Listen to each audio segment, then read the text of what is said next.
on 2101 on the text.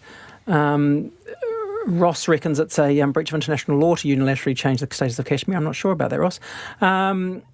There's a lot of talk about the price of vegetables and the concern about that. Some people saying that the way to solve this is to cut immigration. Isn't it funny how immigration always pops its way into these kind of debates? I can't really see how that's going to help. Well, I guess the argument being that we fewer houses, but I see. Less people to feed. Okay, yeah.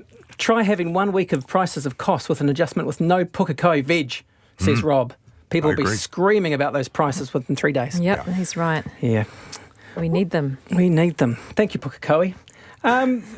Let's bust some myths now. As we go to a story as old as time, multitasking.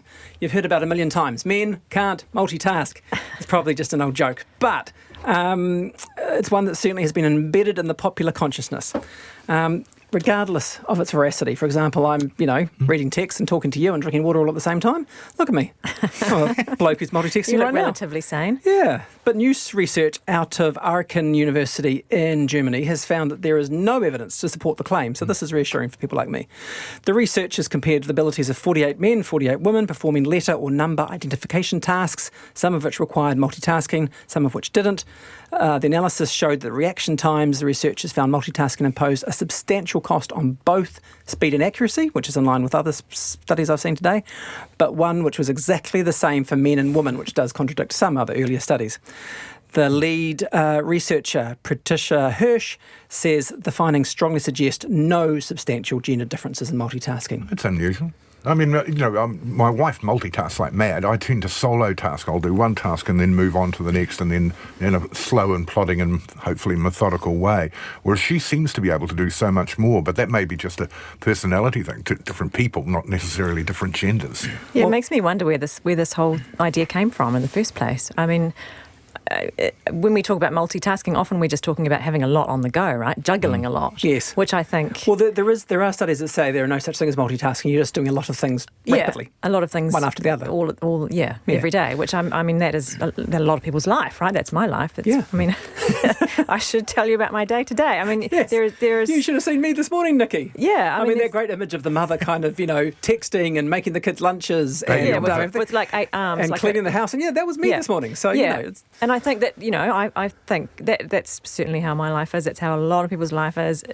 I think I'm quite good at it, but is it because I'm a woman, or is it just because, I'm awesome? I think that's a good point about multitasking. Actually, you're not doing several things at once. You're doing several things rapidly in rapid succession after each other. You're juggling. And I think everyone is juggling things at the moment. It's kind of why we're all quite sort of... Well, talking about juggling things, let's just end in the last minute with a way that Watkin panel should always end, with a Daily Mail story, because it picks up on this. Families running. So there's a story in the Daily Mail by a vice president of an international telecoms company saying, my family was a mess, and then I started running my family like a business, and it all got better. Does that make sense to you? Did you read this story and just think, what an unfun family that sounds like? Yeah, I did. I did. Really? But it was the planning that you talk about, Nikki, wasn't it? They just started planning better. Yeah, she started doing her laundry and everyone was putting things in the right laundry baskets and blah-de-blah-de-blah. That's just kind of normal procedure, isn't it, to run a household? Yeah. Put that family into receivership. That's my theory on that. Bill Ralston, Nikki Bazan on the panel today. Bill Wallace Chapman is back with you tomorrow. Time for Checkpoint now.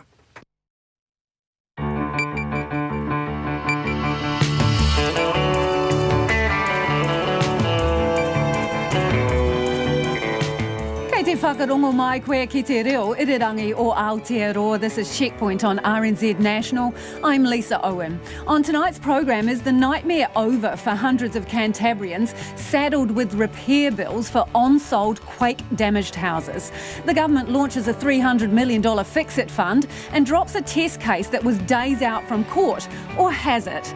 The aunt of one of the first complainants in the Peter Ellis sex abuse case speaks out why she still believes the child witnesses. Corrections has warned against a knee-jerk reaction to the release of a letter from the alleged Christchurch mosque shooter. What's blue and red-faced all over? The police are missing 2 Glock pistols after they left the keys in the patrol car ignition. RNZ News at 5. Kia ora, ko Susana Leatawa tēnei. Gore residents have told of being rattled from their sleep by sirens and crashes last night as the police chased a wanted man through quiet residential streets. Hore Gemel has been named as the suspect, believed to have stolen 2 police-issued Glock handguns, 34 rounds of ammunition and a patrol car shortly before midnight last night. The police say he is dangerous and remains at large. He's believed to still be in possession of the pistols. Mr Gemel attempted to ditch the police in Beatty Street, and after ramming a patrol car and running from the officers, he doubled back and stole their car. Neil Sowry says he awoke to noise of the police car being rammed. We jumped out of bed. There was still banging and crashing, which we later found out they'd kicked a hole through our gate, and then following him, the police come flying through. We never actually saw him. He was just a bit ahead of the police. We realised that he was in the police car by this time, and then he backed back down the road and took off with the police still trying to smash the windows in. Neil Sowry. The Police Deputy Commissioner has signalled a review of procedures after the wanted man was able to grab 2 Glock pistols. The police have confirmed he used keys left in the ignition of the vehicle to open a lockbox and remove the pistols. Deputy Commissioner John Timms says procedures may need to change, but he doesn't believe training is a problem. No, this is not a training issue. Our people are trained really well, and so they've got those skills and that training to do a great job. And as I said, they come to work every day to do a great job, and they'll continue to do so. But we will look at this event and just see what the learnings are. Deputy Commissioner John Timms. A man who lost his son in the Christchurch mosque attacks says he'll keep showing up to the accused gunman's court appearances to honour his son's memory. Brenton Tarrant's case was back at the High Court in Christchurch this morning, his 4th court appearance in the lead-up to next year's trial. Albert John Milne, who lost his 14-year-old son in the Al Noor Mosque, was among a handful of victims in court this morning. Many, including Mr Milne's wife and son, are overseas, making the holy pilgrimage to Mecca in a trip hosted by the King of Saudi Arabia. Speaking after the hearing, he says it's important to be in court to honour his son's memory. I want to appear as often as I can to whatever hearing I can. My son cannot be brought back, but I believe he's gone to paradise. Albert Milne, who lost his son in the March 15th attacks. EQC Minister Grant Robertson says a scheme to support Canterburyans who have unwittingly bought quake-damaged houses will bring long-awaited relief. Those who have bought houses with quake damage of more than $100,000 can get repair money from the government for the next year. The Earthquake Commission estimates up to 1,000 houses qualify, and the government estimates fixing them could cost $300 million. Grant Robertson says it's an option for a group of people who are running out of options, but he says the scheme doesn't necessarily mean the government is taking responsibility for quake-related insurance problems. What this is about is making sure that for a group of people who had found themselves in a very difficult situation, and it's a very specific group, remember that, of people who have effectively purchased and now found themselves over the cap. And so we wanted to address the issues for that very specific group. The EQC Minister, Grant Robertson. Limited train services are up and running in Wellington again after a major fault this morning. Services have been out of action for much of the day after a new mast was incorrectly installed by contractors last night in Hutt Valley as part of the $300 million project to upgrade Wellington's metro network. Ruth Hill reports. Kiwi Rail says some of the overhead structure, which was wrongly installed, may have made contact with passing trains and damaged them. 15 trains have been taken out of service for inspection. Metlink says Kapiti and Johnsonville services are back up and running. However, buses are still replacing trains out to Melling and Hutt Valley while the overhead wires are being checked. It's unclear when those services will resume. Kiwi Rail has apologised for the widespread disruption. This is Ruth Hill. New Zealand share market has closed sharply lower this afternoon after a slide in global markets overnight. The benchmark top 50 index is down about 1.5% at the close, and a punishing session on Wall Street, which saw markets drop about 3%.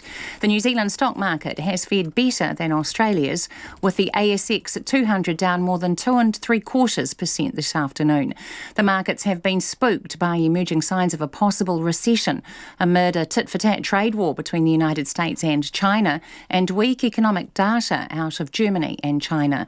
The uncertainty has seen short-term US interest rates edge higher than the long-term rates, which is known as an inverted yield curve. The inverted curve, last seen in 2007, tends to foreshadow recession. It's coming up to 5:05. The New Zealand cricketers are off to a disappointing start on day 2 of the opening test against Sri Lanka, losing a trio of wickets early in Galle. Sri Lankan bowler Suranga Lukmal plucked 2 early wickets, with Ross Taylor caught out for 86, followed by Mitchell Santner out for LBW for 13. After confusion of a possible LBW, Tim Southee was run out, 14 runs in the very next over. A short time ago, New Zealand were 224 for 8. The All Blacks coach, Steve Hansen, says dropping 3 big names for the Bledisloe Cup decider is more about testing others ahead of the World Cup than form. Selectors sprung a surprise on many this morning by leaving out star backs Ben Smith and Reiko Ioane and Centurion prop Owen Franks for Saturday night's clash with the Wallabies in Auckland. While he admits form played a role, Hansen says another reason played the key role in the decisions to leave the trio out. Obviously, we'd like to see Ben, Owen and Rico playing better, but we've made decisions because we've got to find out more about these other people in big pressure cooker situations, and you don't get much bigger than this one. So that's why we've got so many people here this week. Everyone's excited about it, and it's a challenge we have to face up to. Champions League winners Liverpool won the Super Cup 5-4 on penalties against Chelsea after the game ended 2-2 following extra time in Istanbul. With the first 9 penalties all converted, Chelsea striker Tammy Abraham saw his effort blocked by the legs of Liverpool keeper Adrian to hand victory to the Reds. That's the news. Mistakes made, the Corrections Minister is unhappy. Corrections have made a mistake. That letter should have been withheld. I'm disappointed. I've expressed my disappointment to the department. They have apologised. Steve Hansen's not happy either. He doesn't have guys that are standing above the rest of them saying, pick me, I'm the best man for the job. And Nora Wellington train commuters. People are basically running to get off their train and get out of the station this morning, as they're obviously already late. A few frustrated people, a few grumpy people. It's the putting right that counts. Morning Report with Susie Ferguson and Corin Dan, weekdays from 6 on air and online. Then on 9 to noon, concerns doctors are being set up to fail over changes to medicinal cannabis regulations. And after 10, Amazon and how it's become the everything store. Author and Bloomberg journalist Brad Stone delves deep. Join me, Catherine Ryan, on 9 to noon after Morning Report on RNZ National. Now the short forecast from Met Service to midnight tomorrow. Northland, Auckland and Coromandel, fine spells and a few light showers. Waikato to Manawatu, including central high country, mainly fine tonight, cloudier tomorrow with a few showers. For Bay of Plenty, Gisborne, Hawke's Bay and Wairirapa, fine but cloudy periods in Bay of Plenty tomorrow. Horowhenua, Kapiti and Wellington, cloudy periods and a few light showers. Nelson, Marlborough and Canterbury, fine tonight, high cloud tomorrow and a few showers developing about Nelson. Buller and Westland, cloudy periods tonight with isolated showers. Rain developing tomorrow with some heavy falls. Otago and Southland, fine tonight. Tomorrow, rain developing in Southland from the afternoon and Otago from tomorrow night. Fiordland, a few showers tonight. Rain developing overnight with heavy falls and thunderstorms, then easing to showers tomorrow evening. Chatham Islands, occasional showers. RNZ National, it's coming up to 9 minutes past 5. Thanks, Susanna, and this is Checkpoint. Tonight, the missing Glock police pistols, more on the alleged mosque shooter, and we hear from the aunt of one of the first complainants in the Peter Ellis sex abuse case. But we begin with the saga of onsolds. The government's hoping a $300 million Fix-It fund will end the nightmare for Canterburyans saddled with onsold quake-damaged houses. Minister Grant Robertson today unveiled the fund that will be handed out by EQC. It's estimated there could be 1,000 quake homes that were onsold with unscoped damage or faulty repairs that exceeded the EQC $100,000 cap and can't be recouped through private insurers. The government also revealed it's already spent $450 million patching up houses with defective repairs that EQC signed off on. It's also ditched a test case that was due in court within days and would have decided who was liable for the botch-ups. Homeowners will now have 12 months to make a claim to the fund. Logan Church explains. Georgie Hannafin is a non-sold homeowner, and she describes it as a living hell. Her $300,000 plus mortgage is more than her home with botched EQC repairs is worth. It's been impossible. It's been soul-destroying. It's been heartbreaking. It's been just absolutely diabolical the last 6 years. And that's something the government is trying to fix with its new policy, which it says will affect 1,000 homes which are over cap due to botched EQC repairs. The repair cost is estimated to be $300 million. Flanked by Greater Christchurch Regeneration Minister Megan Woods and EQC boss Sid Miller, EQC Minister Grant Robertson said enough is enough. It is time for this group of people to have an option that allows them to draw a line under what for many of them has been a nightmare scenario. This is an opportunity to access an ex gratia payment for the cost of repairs for missed damage or defective repairs. But in the middle of Mr Robertson's speech to media this afternoon came a bombshell. The much-hyped test case to determine liability will be, quote, no longer pursued by EQC. As the Minister for the Earthquake Commission, I have been advised by EQC that they do not intend to pursue the on-sold test case that they have underway. They advised me that the complexities of this case are such that it would not give us the information we need to generalise any outcomes from it or draw any answers. We have concluded that it is in no one's interest to drag this situation on any longer. The whole point of this test case, which was scheduled to be heard in 10 days, was to determine who would be liable for the messy on-sold problem. If EQC, and by extension the government, lost, it could have been made liable for a repair bill soaring into the hundreds of millions of dollars. I asked Sid Miller if EQC had dodged a bullet. I think the most important part is for these people that are in this position, these homeowners, we've now got the ability, we've now got the tools to address their problem, and I think that's hugely positive in terms of moving forward and finding a solution to repair their homes. Today's policy, though, has been met with cautious optimism from homeowners. The cost of repairs will have to be agreed upon by both the homeowner and EQC, and that worries Georgie Hannafin. My initial thought was, great, this is awesome. So the government is stepping in and they are going to pay to have my house repaired over cap. That's great. And then when I heard the second part of the announcement, which was that I needed to go through EQC to apply for this grant, my heart dropped. And yeah, I'm not too sure how I feel about it. I think it's a good start, but I also feel like my battle with EQC has been trying to agree on a repair strategy and a costing for the repairs, and I'm still going to have to do that. So my battle hasn't really gotten any easier. It's just that there's now a pot of gold within reach that I still have to go through EQC to get to. Ellie Jones of the EQC Claimants Reference Group and an on-sold homeowner herself says there are still questions that need to be answered. Look, overall, positive. I think this is a brave move by the government and those who have made the decision. I just hope now that people do welcome it and don't feel that they're having to start again. The Fix It Fund is open for the next 12 months from today, and only those who have purchased a property with botched repairs before today are eligible. In Christchurch for Checkpoint, Logan Church. Angela Parlane is the managing director of the Shine lawyers who are taking the test case. She says she only found out that the case had been abandoned when she watched the RNZ live stream this afternoon. And until she hears otherwise, she believes it will still go ahead. Now, she's going to join us later in the program, as will EQC boss Sid Miller. It is about 14 minutes after 5 and you're with Checkpoint on RNZ National. We'd love to hear from you, particularly if you are one of the on-solds. Does this package go far enough? Are you happy to continue dealing with EQC over this matter, or would you rather liability be determined in the test case? Let us know your thoughts. You can text us on 2101. You can tweet us at Checkpoint RNZ or email checkpoint@rnz.co.nz. The aunt of one of the first complainants in the Peter Ellis sex abuse case remains convinced Ellis is guilty and says continuing to drag the case through the courts is further victimising the former creche children further.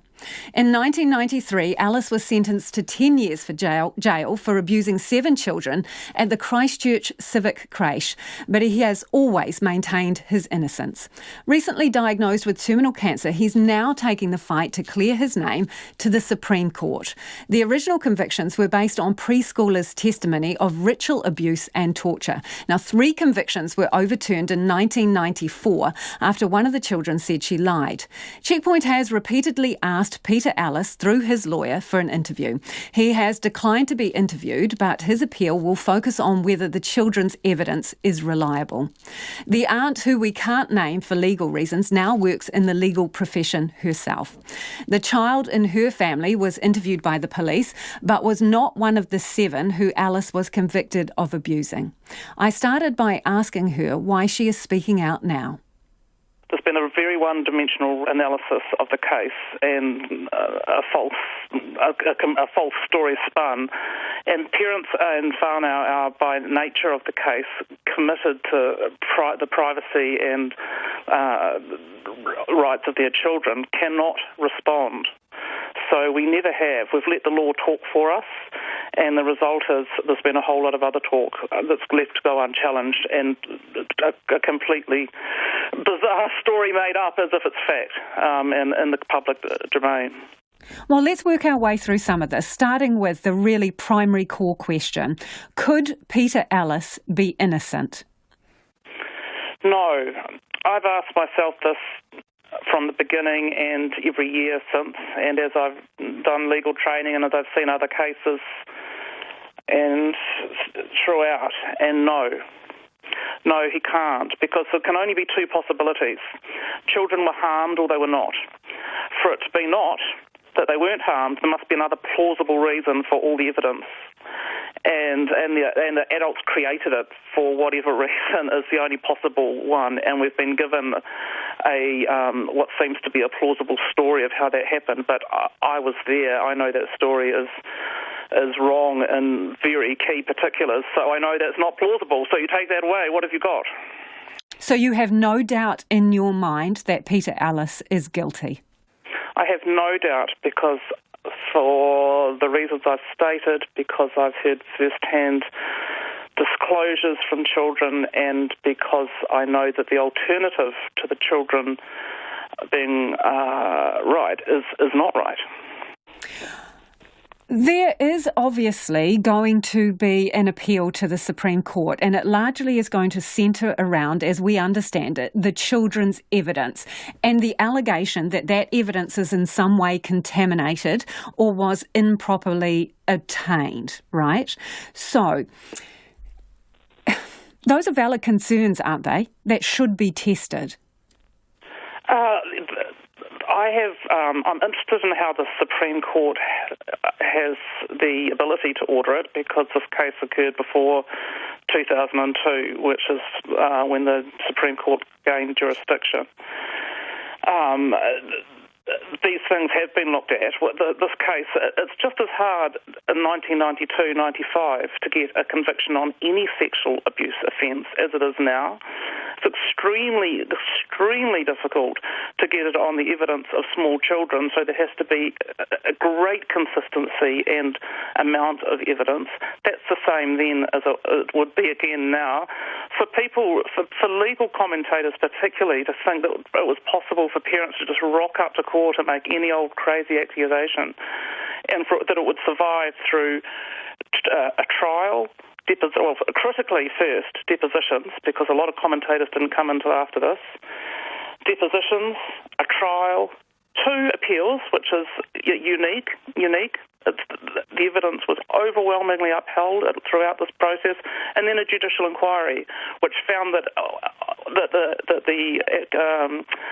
the possibility of Peter being innocent was non-existent virtually. They said the appeal failed by a long shot, and it said that people who had heard all the evidence knew that, and that is the case. So people have just taken a stance over the coffee cups, as it were, and because it has invested a lot, I've got to say, academic and legal careers in a certain version.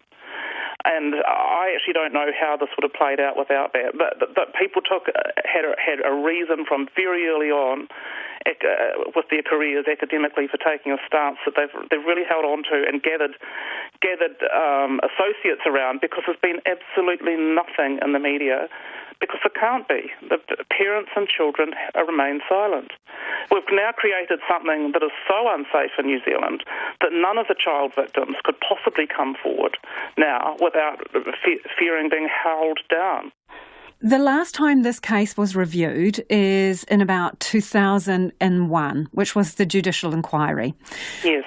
Isn't it conceivable that what we know about evidence and the way we interview children has changed since then, and that we now have information that may call into question the testimony of those children? To do so is to accept that every sexual abuse conviction gained under that methodology is now unsafe and could be overturned. Now, that's a retrospective, it doesn't usually apply in law, retrospective wisdom. At the time it was best practice. It has, the reasons for people suspecting it aren't reasons because they're not real. This is my problem. You know, the people that are suspecting the evidence is to fit with the scenario, which again, I say, they've hinged a lot of personal and academic and coffee cup attachment to because it's never been challenged. Whole careers have been built on this.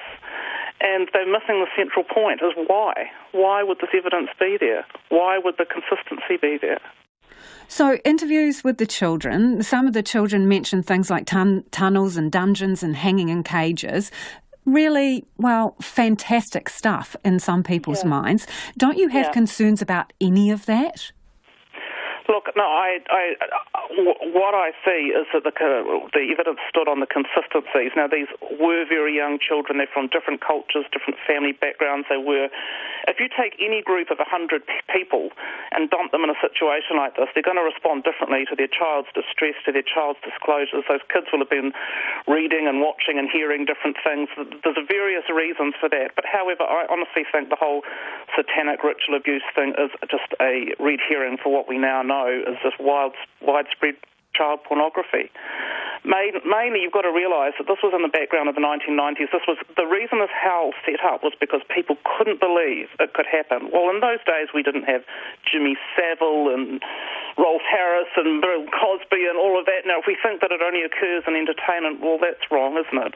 We've got huge cases overseas, New South Wales, Northern England and so on like that, where there was standard different styles of dress-ups, child pornography, well and truly established, and I think that's really what we've got the case of here. I think that's led to some of these so-called bizarre claims. What's not bizarre is the consistency amongst the children. So you believe the core accusations of the children?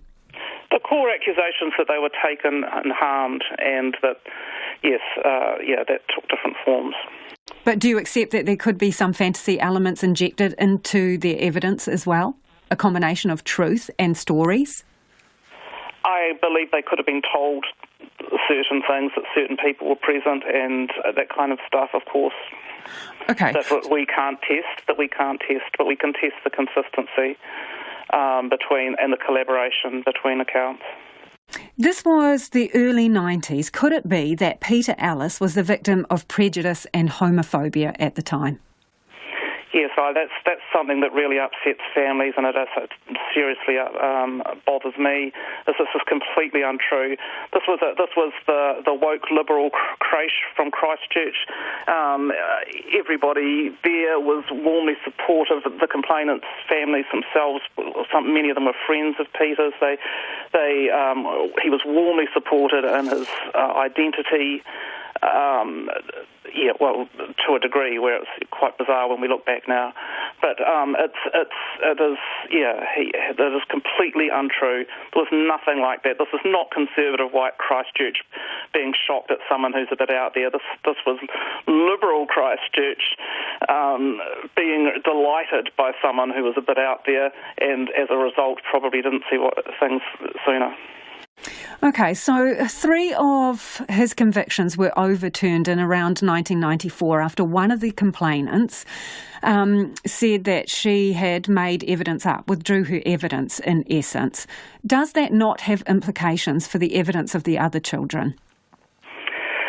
Look, the retracting child, that just means that 8 became 7 in the case. That child's evidence was then not considered. It's another demonstration of how the scales of judgment in this case have just got weighted when only one side has got freedom of speech. It's become accepted somehow that one retraction out of 8, under who knows, we don't know what adult pressure, means that other children's evidence, all the other children's consistent, corroborated evidence is unsafe. Well, that's ridiculous. It's 7 against. So what it is normal in any group of children that will happen, and we can see that around the world. The other children's evidence is not invalidated, or it's still considered on its own merits and was examined and upheld. And if you step back, is it not the logical thing that if the retraction was the true story, there would have been either a flood or a trickle of retractions over the years? Remember, 50 kids or plus gave, these kids, the court kids were 77 kids representing concerning interviews over many, many, many more children that didn't meet the 3-interview consistency requirement to be a court child, or their parents, some did actually, quite a few did, and their parents didn't want to put them through the ordeal. Everyone's thinking all those kids made everything up, and all those families did that to their kids on purpose, which is that not more bizarre? So you don't believe that one person withdrawing their evidence affects the remaining evidence of the other children? No, I don't. I think going through the court process for those children was extremely gruelling, and the fact that 7 had the courage and the support to go through with it is the incredible thing. I think that it hadn't dropped out to 3 or 4 by the time we got to the second appeal is the remarkable thing, because it took such stamina. I tell you, for those families that were there being denigrated and outright lied about again and again in the media, with no chance. As I say, freedom of speech has this entire time been entirely one-sided. You must see that in the media. You must know that if you don't front with your story, then another story gets told, and that's what's happened. So what did you have? Left it to the justice system to speak our truth, and it did. It did an amazing job. It gave me faith in the justice system. And what it did was it taught me a valuable life lesson, which is, unless I know, I don't know. I don't pretend to know what is or isn't the case of something that's in the media unless I really know. So what did you have to do with the other children in this case, if anything? I had friends whose children went there and whose disclosures I heard, and my children, one of my children was enrolled to start there but hadn't started by the time this happened. So did you over the years speak to those other children? Yes. About what had happened? Yes, I did. I was in the room with one of the children when they read out the single question that was recommended at the public meeting that followed the City Council called public meeting, where they were beginning to question children. I was in the room when that one friend's child was read that out, and there was a very strong and disturbing reaction. And I subsequently heard disclosures from that child unprompted, out of the blue, middle of the night. Because you will be aware, one of the issues is that parents were asking their children questions when they'd been advised not to, and there are serious concerns about contamination of the evidence. So did you ever ask any of the kids' questions? No, definitely not. My not be on that card ever. And my response to that is, again, you get 100 people in any situation and you'll get a variety of responses. Some parents were just incredible and restrained and professional and went out of the room to cry and do nothing to prompt it. Other parents, of course, probably did question their kids more because everyone's going to be different. How do you expect, if your kid's sitting there telling you these things, how are you not going to say who was there?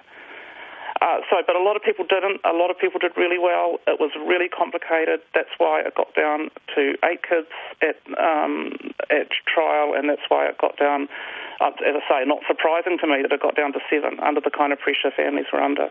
So what is it like for your family, after all of these years, so many years, for this to still be going through the courts?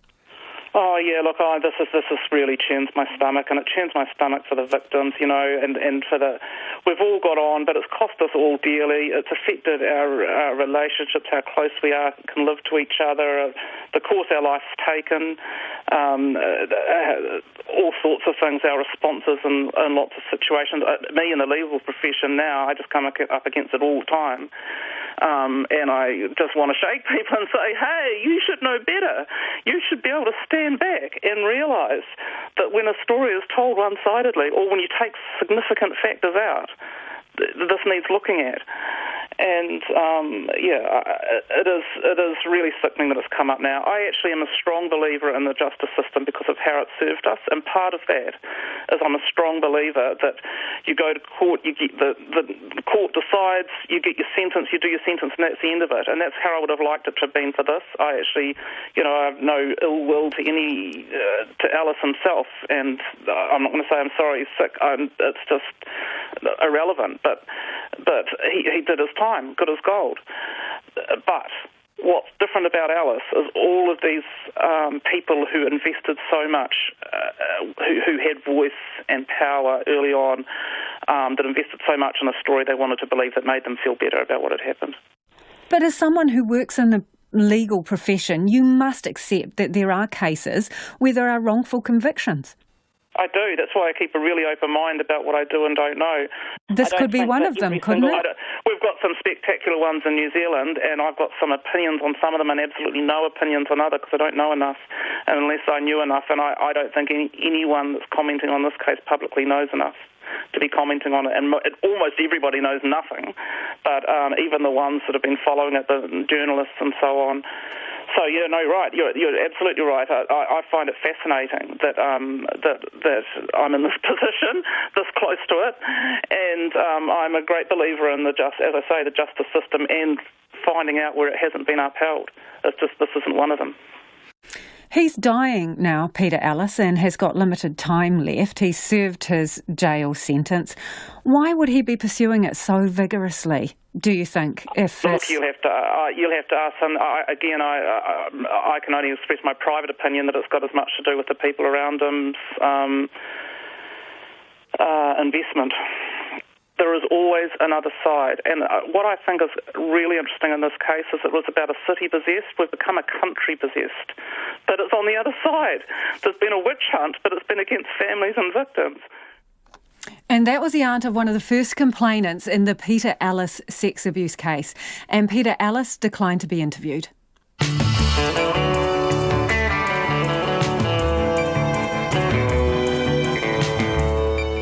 Coming up on Checkpoint on RNZ National, the hunt for a man who allegedly stole a police car and made off with 2 loaded handguns. Corrections is in hot water over the letter sent by the accused mosque gunman, and the government faces the prospect of yet more strikes in schools. We'd love to hear from you about anything you've heard on the program so far. You can text us on 2101, you can tweet us at Checkpoint RNZ, or send us an email, checkpoint@rnz.co.nz. Time now for the headlines with Susanna. EQC Minister Grant Robertson expects a scheme to support Canterburyans who have unwittingly bought quake-damaged houses to bring long-awaited relief. Those who have bought houses with quake damage of more than $100,000 can get repair money from the government. Up to 1,000 houses may qualify, and fixing them could cost $300 million. Grant Robertson says it's an option for a group of people who are running out of options. New Zealand share market has closed sharply lower today after a slide in global markets overnight. The benchmark top 50 index ended down 1.3% after a punishing session on Wall Street, which saw markets abroad drop about 3%. The markets have been spooked by emerging signs of a possible recession amid a trade war between the United States and China and weak economic data out of Germany and China. The Police Deputy Commissioner says some procedures may have to change after a wanted man was able to steal a patrol car and then grab 2 loaded pistols from the vehicle and run. Southland Police have been armed as they hunt for the 24-year-old man, who's considered dangerous as he is still has the firearms. The police have confirmed he used keys left in the ignition to open the car's lockbox and remove the pistols loaded with more than 30 bullets. The National Party wants the Corrections Minister Calvin Davis to apologise after a letter from the accused Christchurch gunman ended up on a website popular with the alt-right. The party's corrections spokesperson David Bennett says Mr Davis is talking law changes to deflect people from his lack of involvement in the accused man has been dealt with. Mr Bennett says the Corrections Act already has provisions that would have stopped the letter. Schools could be subjected to yet more industrial action after secondary principals abandoned their pay talks. The unions for about 400 principals say their members will next week vote on their next move, which could include strikes. They say they have walked away from negotiations because the amount of money the ministry has for a settlement is inadequate.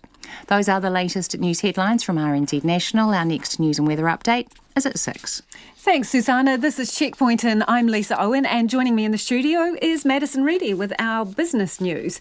Heartland Bank results. Yes, Heartland Bank, which is a New Zealand-owned bank, it reported its full-year financial result today. Its net profit was up 9% to $73.6 million.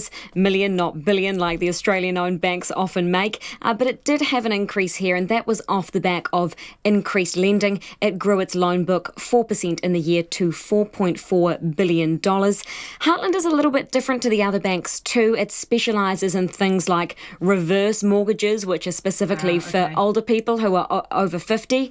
It also has finance for specific things like businesses, cars and livestock, a bit of an odd mix there. And it also has a stake in the Harmony peer-to-peer lending platform. It's pretty optimistic, looking for the year ahead. It reckons it's going to make a larger annual profit this financial year of between $77 million and $80 million. Okay, so that's the optimistic story. What about the markets and all the talk of recession? Yes, this dreaded R word that we are hearing today. The markets are certainly going crazy, as they have been for a while. They've been very volatile. But this time today, the trading session was quite tumultuous, and that was for a specific reason. Now, that was because the United States yield curve became inverted. Stand by for the explanation and go. Okay, so governments issue bonds as a means to borrow money. Bonds have separate lifetimes, so there can be short-term bonds of, say, 2 years and long-term bonds of, say, maybe 10 years. The shorter-term bonds are considered to be less risky because you'll pay back that money in a shorter amount of time, so they attract a smaller interest rate. Long-term bonds, more risky, larger interest rate. In some very rare occasions, in fact only in 5 times in history dating back to 1980, that is actually flipped on its head, where the interest rate for the short-term bond is larger than the interest rate for the long-term bond. This obviously spooks the market, so when it happened overnight, it spooked investors, and the reason it freaks them out is because every time this has happened in history, a recession follows. The past 5 times this has happened back to 1980, a recession has come within 2 years after the yield curve became inverted. But so as not to freak everyone out too much on their drive home this evening, some economists are saying that this recession warning is overblown, that people shouldn't be too scared because the spread between the spread, which is the difference between the interest rates, was only very small and it only stuck around for a very short time. Economists say it needs to be much larger and stick around for a lot longer for it to be any sort of recession warning. Right, let's do a quick gallop through the dollar. I think that's all we've got time for. The dollar, so that's buying at 64.4 US cents, just under 95 to the Australian, and 53.4 British pence. Thanks, Madison. Madison Reedy with our business news. The police are reviewing how 2 loaded handguns were able to be stolen from a patrol car in Gore last night. The man they believe is responsible remains on the loose, and the police say catching him and locating the guns is an absolute priority. Our Otago Southland reporter Timothy Brown is in Gore, and he filed this report. The police say 2 police-issued Glock handguns and 34 rounds of ammunition are in the hands of a man known to them and believed to have criminal connections. Superintendent Paul Basham says Hori Gemmell stole the guns and the patrol car they were in shortly before midnight last night. It's a real priority for us to safely recover the 2 police firearms, and we have assembled a significant police contingent here today to give effect to that mission. He says 2 officers attempted to pull Mr Gemmell over in Beatty Street in Gore, but he rammed their vehicle, fled on foot and doubled back to the patrol car to steal it. Mr Basham says the officers attempted to stop Hori Gemmell by smashing a window with a torch and using a taser on him, but it did not work and he escaped. Soon after, he rammed another patrol car and then ditched the vehicle he was in, taking its Glock pistols with him. Mr Basham admits the officers erred in leaving the guns in the car. The common practice is that a police officer would be expected to take the keys with him or her when they alight from the vehicle. But that answer doesn't necessarily give effect to the dynamics of the situation. And I think it's important that in the context of the dynamics of the situation that we don't rush to judgment. Neil Sowery says he was asleep in his Beatty Street home when the situation unfolded. We heard a lot of bashing and crashing. We heard what appeared to be a accident between cars, and we jumped out of bed. There was still banging and crashing, which we later found out they'd kicked a hole through our gate, and then following him, the police come flying through. We never actually saw him. He was just a bit ahead of the police. We realised that he was in the police car by this time, and then he backed back down the road and took off with the police still trying to smash the windows in. Nearby on Cruz Street, Sheila Clement caught some of the action. There was just the policeman running along here, and that's all I saw. Just one policeman running down that way. Yeah, just heard the policeman. You could hear him running with all these gears on, you know. And there was alarms going. I don't know where the alarm was from or what it was. I have no idea. The police say Hori Gemmell appears to have taken another car and shortly before 1 o'clock in the morning was spotted by another officer, sparking another pursuit. But he was again able to avoid officers and remains on the run. Deputy Commissioner John Timms, who oversees district operations, says he has contacted all district commanders to tell them to speak to their staff about security so the events of last night are not repeated. It's not good enough what's happened, but we will look at reviewing what occurred, find out what happened and why, and then we'll consider any policy changes. The one thing I would say, though, is our people come to work every day to do a good job. And this situation was really unpredictable, but there's some really clear things that we have to do, and that is just take the keys out of the ignition. It is as simple as that. Superintendent Paul Basham says those in the criminal fraternity should not consider helping Mr Gemmell.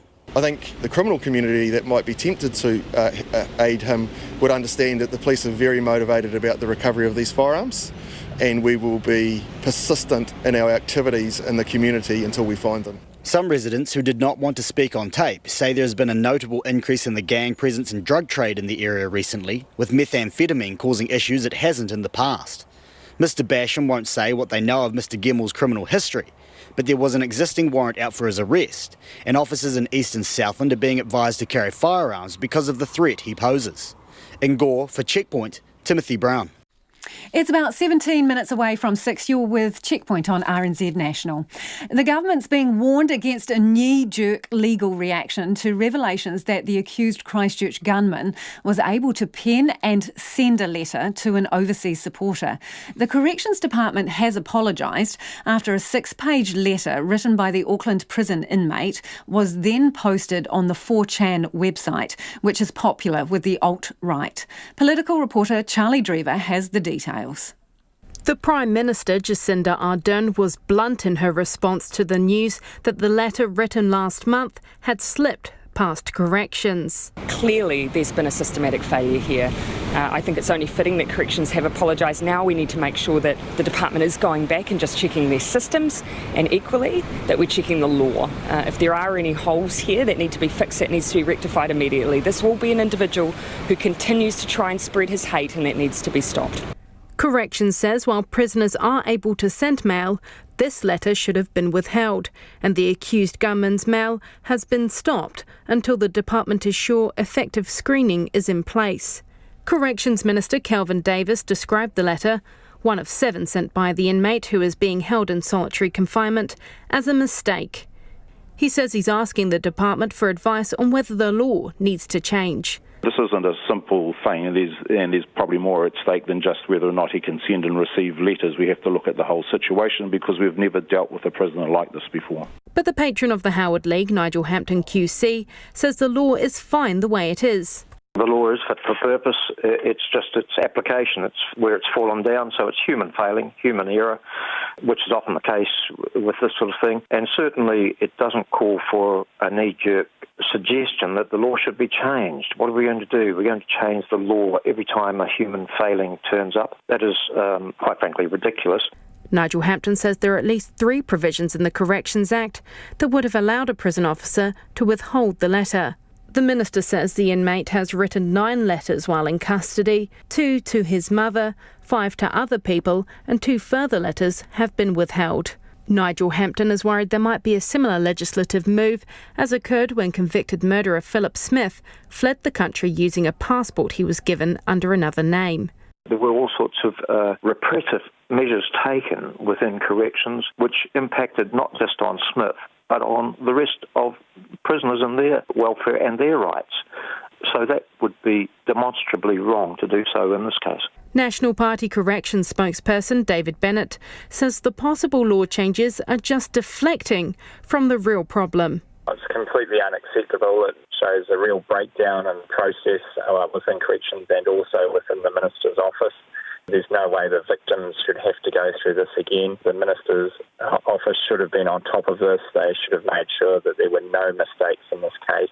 A mistake the Muslim community also wants fixed, with Muslim advocate Gulad Meyer describing it as a slap in the face for those trying to counter hateful rhetoric. From Parliament, for Checkpoint, Ko Charlie Drever, DNA. The accused mosque shooter's terror trial is still due to take place next year, but exactly where and when is still up in the air. Brenton Tarrant has pleaded not guilty to murdering 51 Muslim worshippers, trying to murder 40 others, and 1 charge under the Terrorism Suppression Act. He didn't appear at the High Court in Christchurch today for a case review. Instead, his legal team and the prosecution discussed procedural matters with Justice Cameron Mander.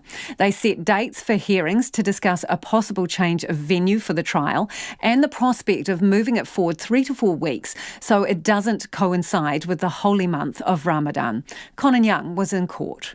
None of what was said in court today can be reported, but families and victims of the Christchurch mosque attacks were allowed in to view proceedings along with the media. Only a handful of family took up the opportunity, with about 180 currently in Saudi Arabia for the Hajj. Outside court, Hazem al-Umari, who lost his 35-year-old son in the March 15 shootings, said he struggled to see why there needed to be a hearing to discuss the possibility of moving the trial outside of Christchurch. I see this is just another game. I don't see any advantage in this. Hazem al-Umari expressed anger at the accused being allowed to write letters to supporters on the outside. That's very dangerous, yeah. Something very...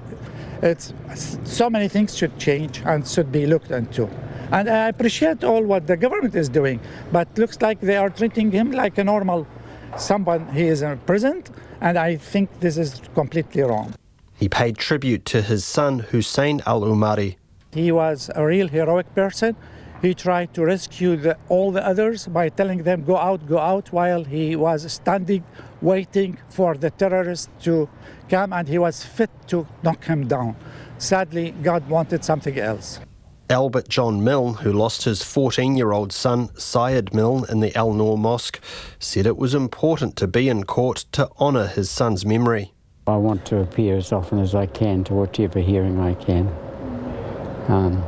My son cannot be brought back,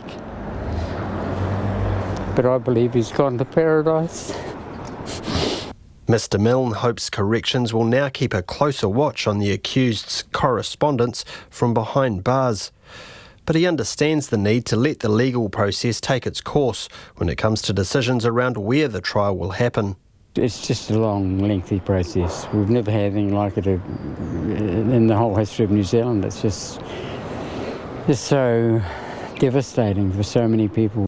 One of those supporting victims of the attacks, Christchurch councillor Raf Manji, is glad the courts are now considering Muslim custom and deciding whether the trial date can be shifted so that it doesn't coincide with Ramadan next year. Generally, the families now are getting on with the healing process, and obviously lots of them are at Hajj, which has been very helpful. So the fact that the trial date is far away now is actually not as much of an issue as it was previously. I mean, certainly they would like it all to be sorted out, but they also understand the legal process that has to be undertaken. The next court hearing on October 3rd will be to discuss arguments for and against keeping the trial in Christchurch. Kei o te tahi aho, mō te hōtaka o te ahi, ko Konanyang tēnei. It's 11 minutes to 6. I'm Lisa Owen and you're with Checkpoint on RNZ National. Do get in touch about anything you've heard on the program this evening. We're keen for your feedback. You can text us on 2101, tweet us at Checkpoint RNZ or email checkpoint@rnz.co.nz. Returning now to our top story tonight, the managing director of the law firm taking the unsolved test case says as far as she's concerned, it will still be heard at the High Court in Christchurch in 10 days. Angela Parlane of Shine Lawyers says she only learned the case was abandoned when she watched Grant Robertson announce it during RNZ's live stream this afternoon. Shine Lawyers represents more than 50 homeowners who unknowingly purchased homes with botched EQC repairs. Those homeowners, known as onsolds, include the Gibbling family, who are the test case. The Gibblings used their KiwiSaver savings to buy their first home, only to find it needed $300,000 in repairs. A short time ago, Angela Parlane told me she's proceeding as if the Gibblings case is still going ahead. I don't know that it has been dropped, you see, that's what I'm saying. We have not received anything from any party apart from seeing this news release, to say it's been dropped. So we are still proceeding as if it's going to kick off on the 26th of August. So until such time as we receive a notice of, in fact, we're the plaintiffs, so we would have to file a notice of discontinuance for that case to be dropped, and there'd have to be a settlement. And so as far as we're concerned, at this point, the case is still proceeding. Has your client been notified that the case is not going ahead? Well, as I say, we are acting as if the case is still going ahead because we haven't heard otherwise from a source other than a media release. So we can't just rely upon a media release to say that the case is dropped. I'm wondering, could EQC could they have made a quiet offer to your client? It is possible, but our client is also telling us that he's going to court on the 26th of August with us.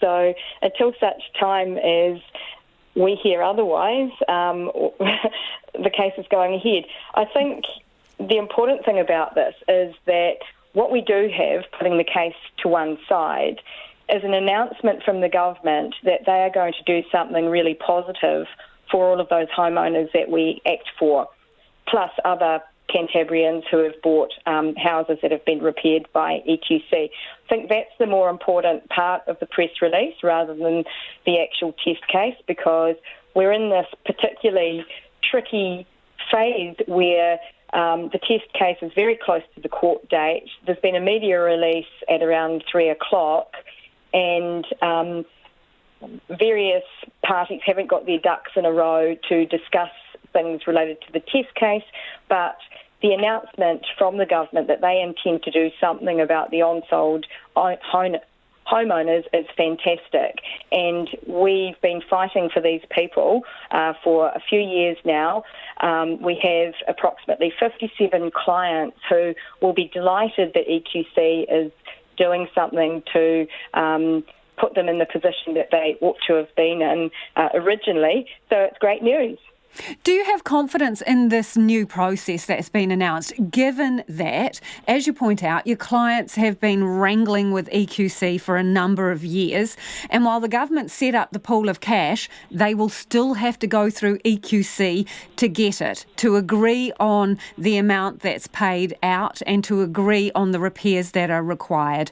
So is it in advance?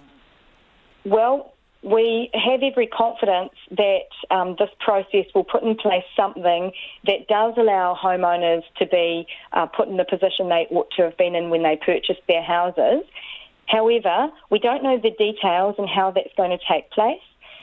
So if it's some kind of little scheme whereby they're just going to make nominal offers, and I think they're calling them ex gratia payments, if they're going to be small payments that aren't actually going to fix the damage, then that's not going to work for homeowners. There's no admission of liability here.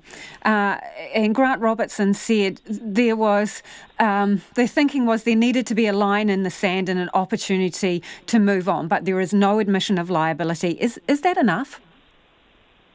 Well, that's the very reason that the test case is still proceeding. Because there is no admission of liability.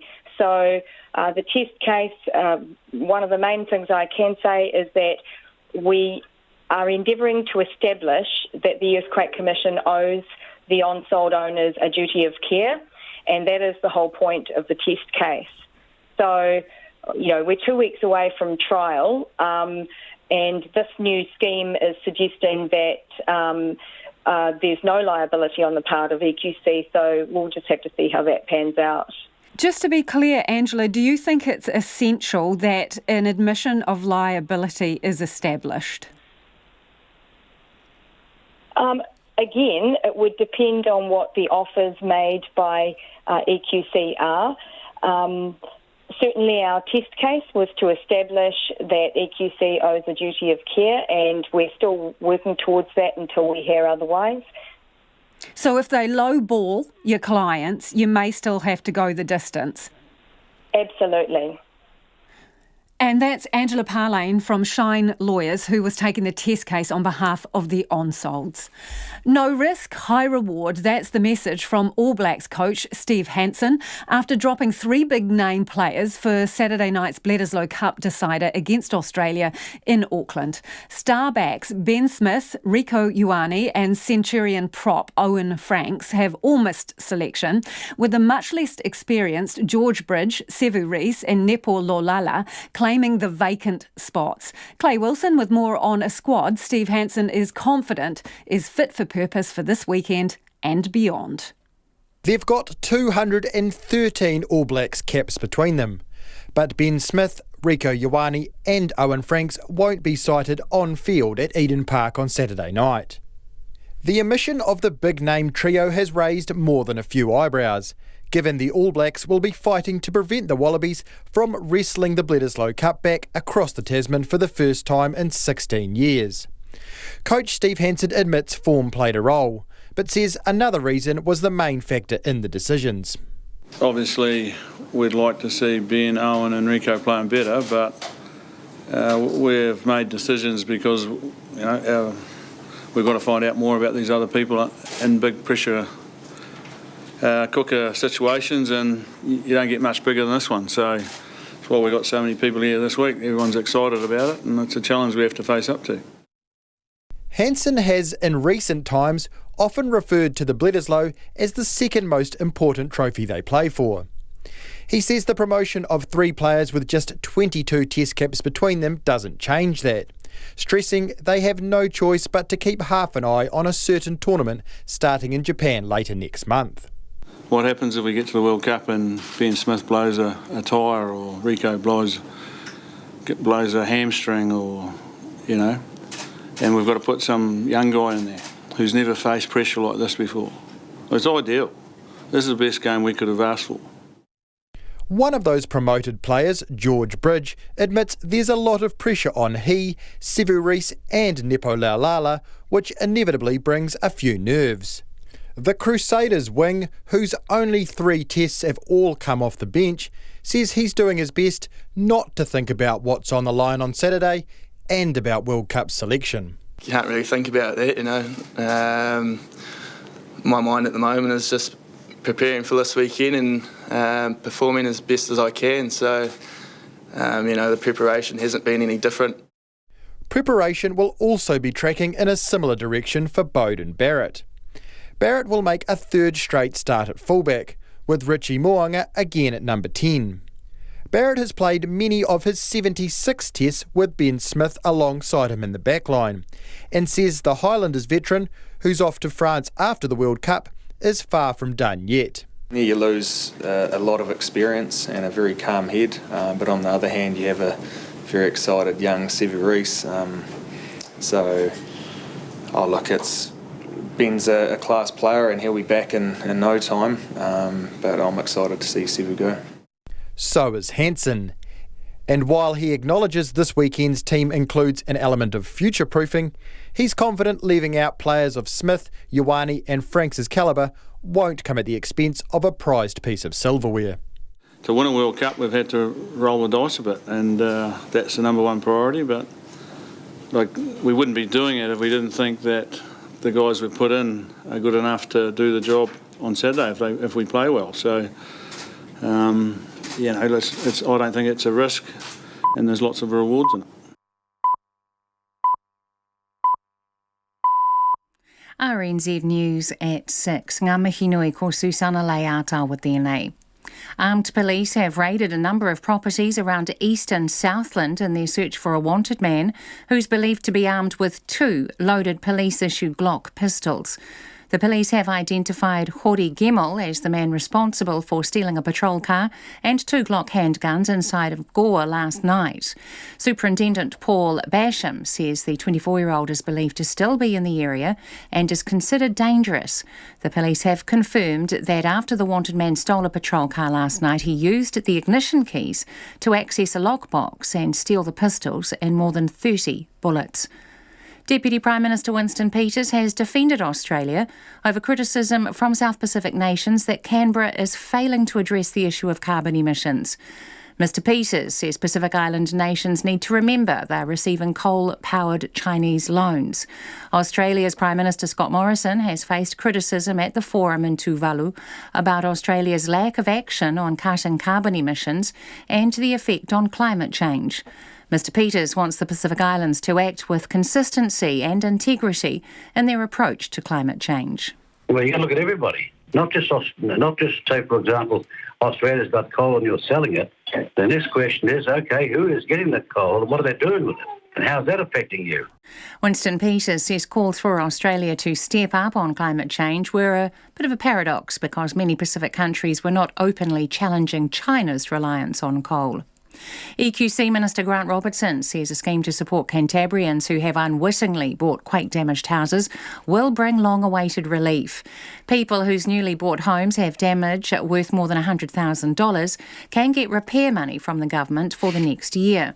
The Earthquake Commission estimates up to 1,000 houses fit the criteria, and the government says the bill to fix them could be $300 million. Grant Robertson says it's an option for a group of people who are running out of options and are in a very difficult situation.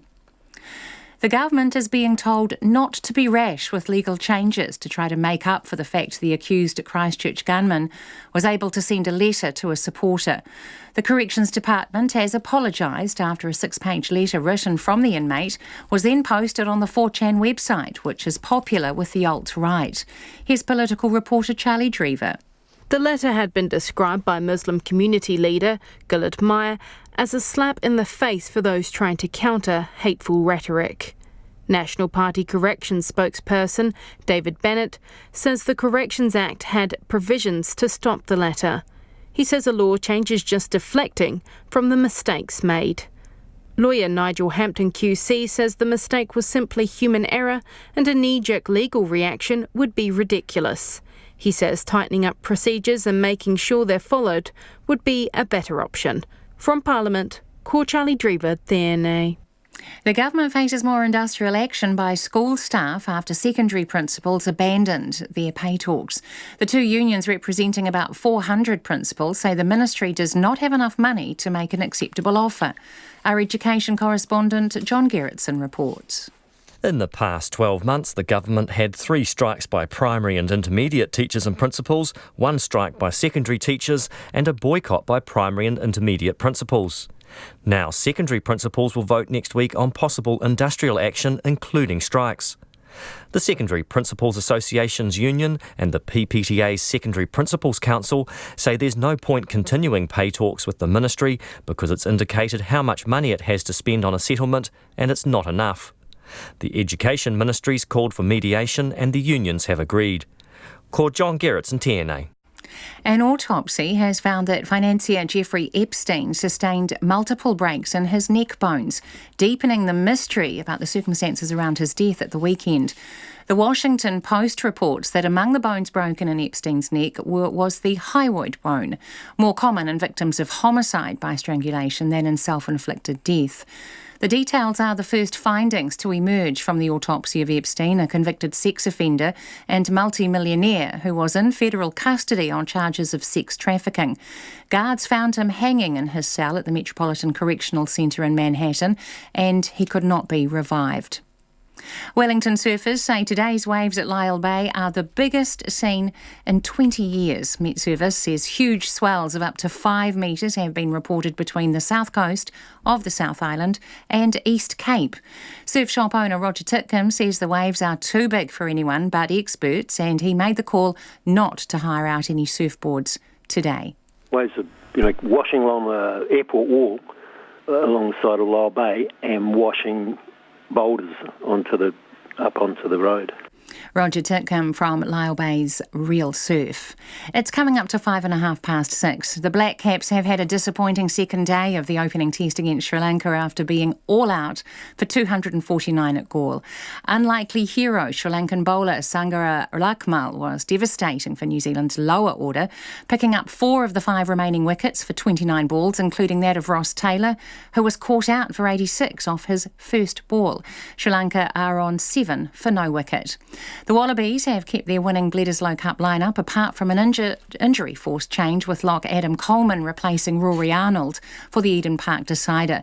Coach Michael Chaker resisted making changes after the historic 47-26 win over the All Blacks in Perth at the weekend. Rob Simmons is promoted to lock cover, uncapped flanker Liam Wright replaces Luke Jones, and Adam Ashley Cooper replaces Tom Banks as outside back cover. Meanwhile, Australian Diamonds netball coach Lisa Alexander admits although she considers herself a passionate Wallabies fan, it will be hard to look past the All Blacks on Saturday night. Alexander is close friends with Wallabies coach Michael Chaker, and the two regularly stay in contact as well as attend each other's training sessions, comparing notes. This time, though, according to the most capped Australian netball coach, Alexander is choosing head over heart. History is going to be pretty hard to go against for the Wallabies, so I will have to choose the All Blacks to hit back hard in this test match, and probably by 5 points in the end. The Wallabies showed in the first half that they've got the mettle and the ability to stay very closely with the All Blacks. Lisa Alexander. And that's the news.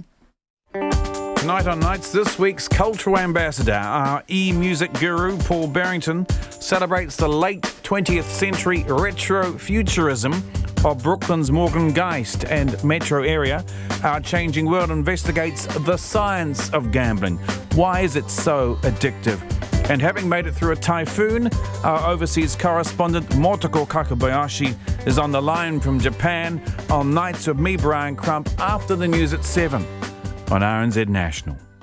Now the short forecast from Met Service to midnight tomorrow for Northland, Auckland and Coromandel. Fine spells and a few light showers. Waikato to Manawatu, including central high country.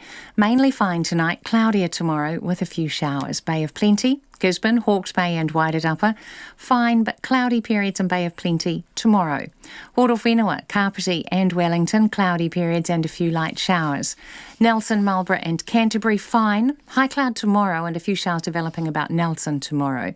Bulla and Westland, cloudy periods tonight, isolated showers. Rain developing tomorrow with some heavy falls. Otago and Southland fine tonight. Tomorrow, rain developing in Southland from the afternoon and Otago from tomorrow night. Fiordland, a few showers tonight, rain developing overnight with heavy falls and thunderstorms, then easing to showers tomorrow evening. And Chatham Islands, occasional showers. RNZ National, it's 6:08. Thanks, Susanna. If you're just joining us, this is Checkpoint and I'm Lisa Owen. It's been described by the government as an absolute nightmare for some Cantabrians, and now it's hoping that will come to an end courtesy of a $300 million Fix-It fund. The government today unveiled the fund that will be handed out by EQC to help those who've ended up with on-sold quake-damaged houses. Up to 1,000 quake-damaged houses are believed to have been on-sold with unscoped damage or faulty repairs exceeding $100,000, and they aren't covered by private insurance. The government also revealed it's already spent $450 million patching up houses with defective repairs that EQC signed off on. Sid Miller is the CEO of EQC and he's on the line now. Mr. Miller, does this mean that EQC accepts that it has a duty of care to these homeowners? No, what this means is that we've now got a solution in place with where we can pay ex gratia payments for the overcap portion for these people who find themselves in this situation. And I think this is a really sort of positive step forward in terms of how we can address the situation these people are in and repair their homes. So to be clear, you don't accept that you have a duty of care to these people? No, what we have is that we have the duty to actually find a settlement solution for them, and this gives us that. Do you have a duty of care to these people? Simple yes or no answer. We have a duty to settle their claims, and that's not the question, Mr. Miller. Do you have a duty of care to these homeowners? We have a duty to settle their claims, and this is what we're doing. We felt it's important to find a way for these particular people that are caught in this position to find a settlement solution, and that's what we're pursuing here. And hopefully we can give these people a settlement that will allow them to move forward and get their houses repaired. Can you explain to me simply why you wouldn't have a duty of care to these people, given that EQC's scoping of the repairs was deficient and the repairs were also signed off by EQC? So how can you not have a duty of care to these homeowners? Because our duty is to find a settlement for these people to find a route forward, and that's what we are focused on doing. That's what this gives us in terms of what we had today, which we haven't had previously because we've tried to work within the Act. We've now got the ability to provide these ex gratia payments for those people that are caught in this on-sold overcap position. And that's what we want to pursue with them and actually work with people to find that settlement. OK, so you were due to have a test case before the courts. Today it was announced that that case is not going ahead. I want you to be very specific here. When was it decided not to take the test case? So we've been working through this for some time in terms of the test case and what the test case would look like and what would come out of the test case. So when did you decide to pull the pin on the test case, Mr. Miller? I'd like to just go through this. And so as more information has come out, we realised that was not going to produce a solution for all the people that are caught in this because they're quite case specific. So that's when we about 2 or 3 weeks ago, we produced the advice in terms of going that we think what is required at this point is actually a settlement that can address everybody who's caught in this situation. So 2 or 3 weeks ago, you decided not to take the test case. You came to that conclusion. No. I mean, it was probably about a month ago. And the point in terms there, it was the complexities of the I'm sorry to interrupt, Mr. Miller. It might move forward. Mr. Miller, I just want to be clear. You're sorry, I'm a little bit confused by your answer there. So did you decide that the test case wouldn't go ahead? Was that decision made about a month ago? So what we decided about a month ago was that the test case wouldn't give us the answers that we needed. When did you decide to drop it, Mr. Miller? So that we still have a case with the Giblings. And what we now want to do with the announcement today is try and seek a settlement solution with the Giblings. Understand that. But the Minister today said the test case will not go ahead. That's what the Minister said categorically today. The test case will not go ahead. When was that decision made not to progress the test case through the courts? So, can I just be clear? So the point was, that in terms of the test case, what we were looking to get out of that was the solution that would enable us to deal with all these people that are caught in this position.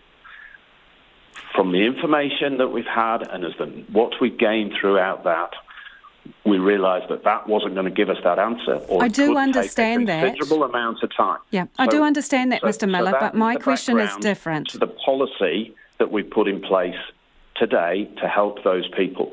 So the decision not to progress to court with the test case, this is important for a number of reasons, and we'll get to that if you could just answer the question. When did you decide that the test case would not progress to court? I just want to be clear, so that we still have a case that would go to court related to Mr. Gibbling. And that was the case we were using as the test case to try and seek clarity on all the different complexities that are involved here. In going through that, and as we've gained more information and knowledge, we believe that would not provide the answers we need to find a settlement solution for these people. Why are you so reluctant to give me a very straightforward answer here as to when this decision was made? I am answering. I'm just trying to explain to you. We still have a case related to Mr. Gibbling. It's just we are not using that because we do not believe it would give us the information we need to enable people to actually get a settlement solution who are in this on-sold overcap position. The test case was to determine who was liable and responsible for these shonky repairs. It seems to be convenient for you to drop that and leave the question of liability unanswered. Is that the case? No, the case is about trying to find a solution for all these people that are caught in it, rather than end up in a legal process that could go on for quite some considerable time. We want to find a solution for these people. And that's the policy that the government has announced today, which will enable us to seek a resolution for these people and repair their homes. It has already gone for some considerable period of time, so how much have you spent and how much resource has gone into this test case? Oh, there's some considerable resources gone into it. Money, how much? I don't have the figures in terms of how much we've spent overall. I think the important point is that what we now have is a solution to find a settlement for all these people that are caught in this position. Well, there are a number of important points here, Mr. Miller, including the amount that you are spending on litigation costs at the EQC. So how much are you spending on a month-by-month basis? Well, figures have dropped, but I think the most important thing in terms of the litigation is actually the number of claims we've moved out of litigation and moved into settlement, and we've resolved. You're spending about $700,000 a month on litigation. Is that good use of taxpayer money? No, I think we've dropped down beneath that figure. I think in 1 month you did, yes. 400 claims that were in litigation. We're now down to 267 over about a 3-month period.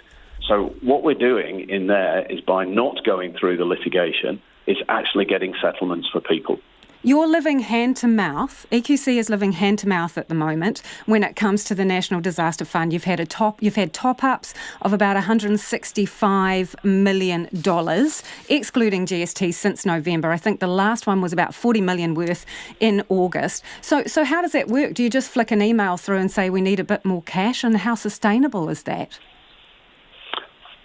Well, we have an agreement with Treasury, which is the process we go through in terms of our funding through the Section 16. I think, the key bit here is actually how do we settle for people? So these people that are caught working with us, they're trying to seek solutions. So that's where we're focused, looking at all the ways that we can enable people to get their homes repaired and move on. Mr. Miller, you are having to keep going back, cap in hand, to ask for more money to keep things rolling over, while at the same time you are hemorrhaging huge amounts of money every month for litigation. How sustainable is this as a funding model? and an operating model? We have made considerable changes in our legal model, our legal way of working, which is to remove those claims out of litigation and into settlements. And actually, in what I just talked about in terms of the success rate that we've had over 2 months, I think speaks for itself in allowing people to move on, get a settlement, get their home repaired without being caught in a complex and time-consuming legal process. You have also gone from a single legal provider to a panel of legal providers, haven't you? Is that costing you more money? Yeah. No, what that's given us is, I think, and is quite common across the public sector, is a panel where you've got multiple providers with different skill sets that you can call on. It also creates a competition between them. So I think that's quite a positive move from our point of view. So when did you notify the lawyers for the Onsolds who were involved in this test case? When did you tell them that the test case wasn't going to go the full distance? We communicated with those lawyers this afternoon after the announcement around what the options that we would have to look to try and resolve the situation with Mr. Giblin. So they found out after you went public? Yes, they did. Thank you for joining us this evening. That is Sid Miller, who is the CEO of EQC. Now, new security measures have been put in place at Hong Kong Airport aimed at putting an end to mass rallies by pro-democracy protesters.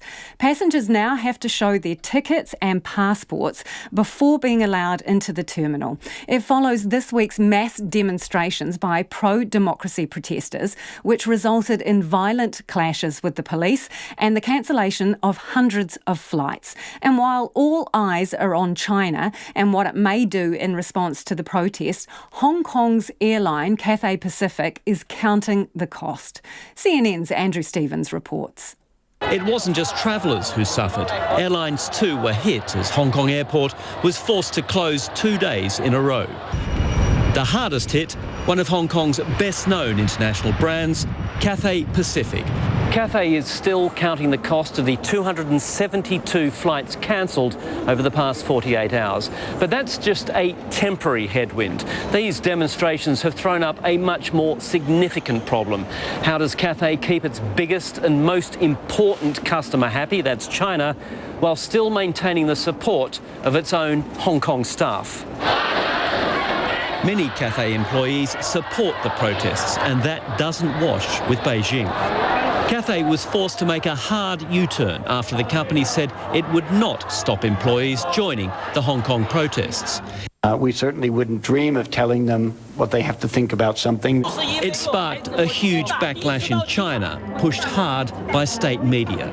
The Communist Party mouthpiece People's Daily ran the headline, "The Four Sins of Cathay."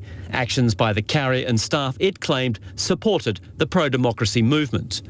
A social media campaign with the hashtag Boycott Cathay Pacific racked up 44 million views. Within days, Cathay CEO Rupert Hogg reversed course, telling employees there was zero tolerance for any staff joining illegal demonstrations.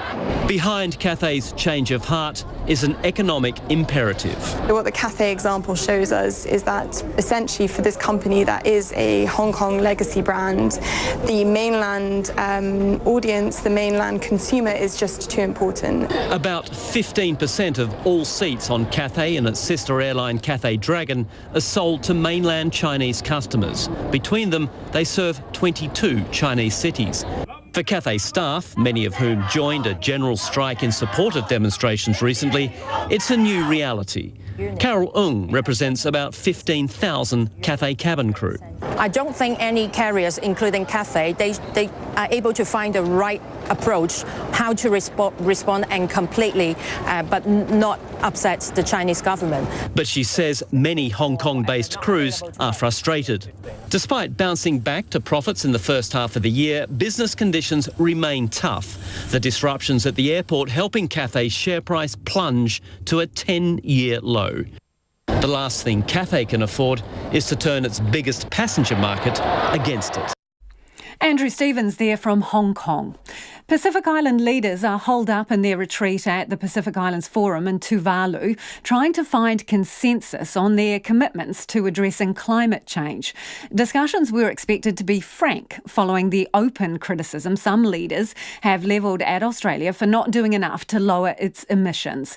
But for those living on the low-lying islands in the South Pacific, the effects of climate change are already plain to see. Yvette McCullough has more. Tausi Malinga has lived in Funafuti his whole life, but he says climate change is washing the atoll of his youth away. Yeah, it's very big change in the sea erosion. Some of part of the island is missing. I don't know, it disappear. Also the cyclone is always, also the heat from the sun, it's become hotter and hotter. Tausi says he doesn't see a future for himself or his family here in Tuvalu. So I was planning to migrate to some big country. Is that sad for you to leave your home? Oh, very sad, yeah. Very sad to me to leave my home island, also my custom here. Susanna Ta'awhaki works in a tourist agency. As we sit outside her shop to scooters passing by, she tells me how the rising sea levels scare her. She says Tuvalu is crying out for help from countries like New Zealand and Australia. They could spare some finance for us on those areas, then we'll be okay, and the people will be more confident that they are safe. This morning, Jacinda Ardern went to the narrowest part of the atoll to announce that the government was ring-fencing half of its already allocated $300 million global commitment to climate change development to ensure it delivers for the Pacific. Given most of the funding was expected to go to the Pacific anyway, it seems a hollow pledge. But Ms Ardern says it's about providing certainty. Later in the morning, forum leaders were all smiles as they posed in their matching coral shirts for their family photo. But in their closed-door retreat, it's expected some of the smaller nations would have come out strong. Tuvaluan Prime Minister Enele Sopoaga, who has criticised Australia for throwing money at climate change rather than reducing its emissions, said leaders today would be making sure they did what needs to be done. Walking into the retreat alongside Jacinda Ardern, Fijian Prime Minister Frank Bainimarama said he would be championing the climate change cause. What more can New Zealand do to help? Peter, well, they've already done enough. She's already done enough for us. Just picking up. While these Pacific leaders clearly feel they have an ally in Ms Ardern, she's unlikely to go head-to-head with Australia. Well, I'd like to think that actually what the Pacific is seeking is what New Zealand has been seeking. And so in that sense, I will be utterly consistent in the support that I hope, have shown the Pacific in New Zealand and what we're doing domestically, and I'll do exactly the same again here. Ms Ardern made it clear she won't be calling Australia out for its domestic policies, like its use of coal. We in New Zealand, we have our own transition to undergo, and for our own policies, we need to be answerable in these forums in the same way that everyone around the table needs to be answerable. Australian Prime Minister Scott Morrison was quiet and straight-faced heading into the retreat. Asked whether his country is doing enough to address climate change, his response was a simple yes. But Susanna has a message for leaders as they continue to try come to a consensus. Now they have seen Tuvalu to please help us because we love to stay in Tuvalu. From Funafuti for Checkpoint, Yvette McCullough. The government is facing the prospect of yet more strikes in schools. Secondary principals today walked away from their pay talks with the Education Ministry, with unions saying it doesn't have enough money to make an offer their members would accept. They have agreed to mediation, but next week their 400 members will vote on possible industrial action, including strikes. Here's our education correspondent, John Gerritsen. In the past 12 months, the government's endured 3 strikes by primary and intermediate school teachers and principals, 1 strike by secondary teachers, and a boycott by primary and intermediate principals. Now, secondary school principals are threatening action of their own after abandoning negotiations with the ministry. Scott Haynes from the Secondary Principals Association's union says after 6 days of talks, it's clear the two sides can't agree. They've not formally tabled an offer, but they've been very clear around what the financial parameters look like, and those financial parameters are just not in the ballpark of what will be acceptable to our members. Principals went into the talks seeking a 15% pay rise over 2 years and a 6th week of annual leave. Scott Haynes says they're overworked and deserve more pay and better working conditions. A third of our principals are over the age of 60.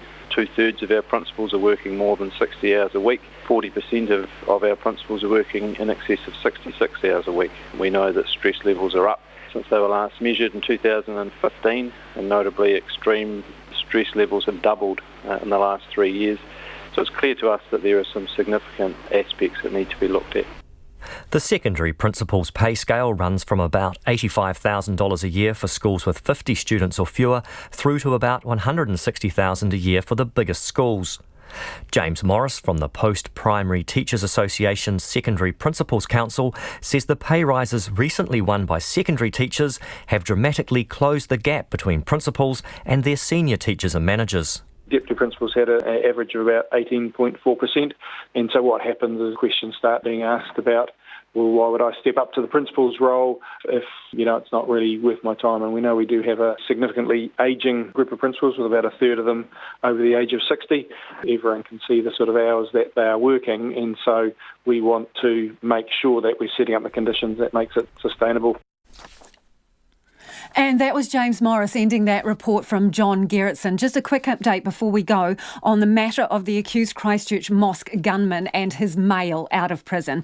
Corrections has put out a statement saying they've revised the process for correspondence involving this prisoner. A multidisciplinary team, including senior prison management, corrections intelligence staff, senior custodial staff and corrections psychologists, will vet any correspondence from this particular prisoner. And the chief custodial officer will also view it, but the ultimate decision on whether it is mailed out or received will be made by the chief executive herself.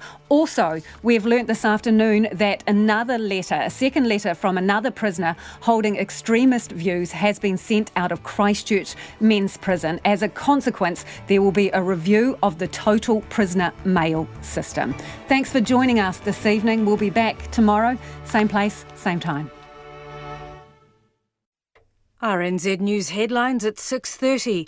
Armed police have raided a number of eastern Southland properties in their search for a wanted man armed with 2 loaded police-issue Glock pistols. EQC Minister Grant Robertson is applauding a scheme to financially support Canterburyans who unwittingly bought quake-damaged houses. A report from Washington says disgraced American financier Jeffrey Epstein's autopsy has found several broken neck bones.